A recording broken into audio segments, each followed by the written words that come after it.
So when it came to the industrial robber barons, they said, so what do we do to control the politicians? And General Rutherford B. Hayes said, well, you got to compromise them. And what we can do is we can pump them with a lot of young boy butt. Take them and compromise them with young boys. Then if any of them turn on us, we can expose them as homosexual pedophiles. That's what gave birth to the Paedopathocracy. Now, people might say, where's the evidence? That's when we come to places like the Dozier Dig, right now in Miami, or in environs thereof, in Florida, deep south. The Dozier Dig exposes more shallow graves every year. The Dozier School for Boys was a school for boys where boys were forced to prostitute themselves. And there were so many of them that were exploited for sex by the political establishment that the book that is published about the horror of their lives and their deaths is titled The White House Boys. The White House Boys were sent to the White House to prostitute themselves. Any of them who rebelled would die. Around the Dozier School for Boys, you can see the photographs. They're available on the net. The dig that they established uncovered over 100 shallow graves.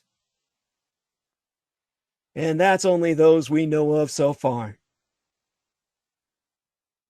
And all these young boys, they would say, oh, they died of tuberculosis. Oh, they died of malnutrition. No, they died of beating.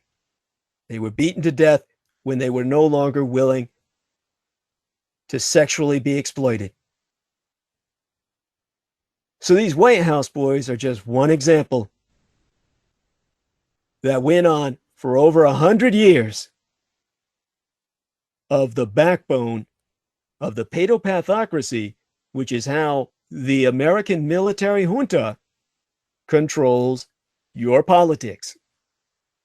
So what we have is a military-industrial complex, a junta in effect, since around the time of the last American Civil War between the states. And the people who are the backbone of that functioning are young boys. Why young boys as opposed to young girls? Two factors. One is that it's far more scandalous for a man to be homosexual historically. That's obvious. The other is that young boys are more capable of killing their lovers. The whole way in which this system works, that Michael Aquino exposed to myself over the years, was that the super soldiers, when Americans think super soldier, they think Captain America. They think football playing hulks, steroided up, bulked, going out there. It's all bullshit. The term super soldier is applied to super victims. These are young, pretty bucks, as they called them.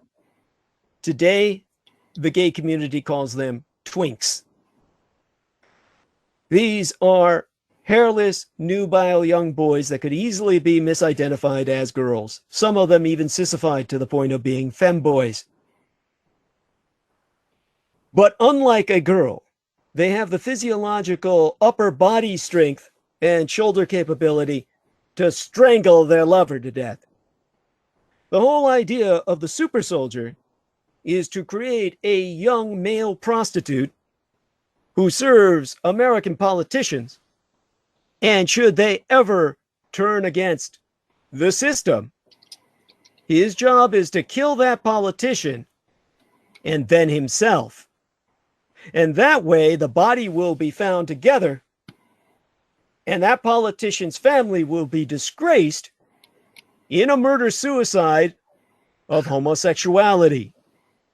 Imagine a famous politician, anyone you can think of, suddenly being found dead in bed with a young boy beside him, a lover's suicide, and how the United States would condemn the entire political dynasty in that family's name. This is how all the political dynastic families of the United States are under control.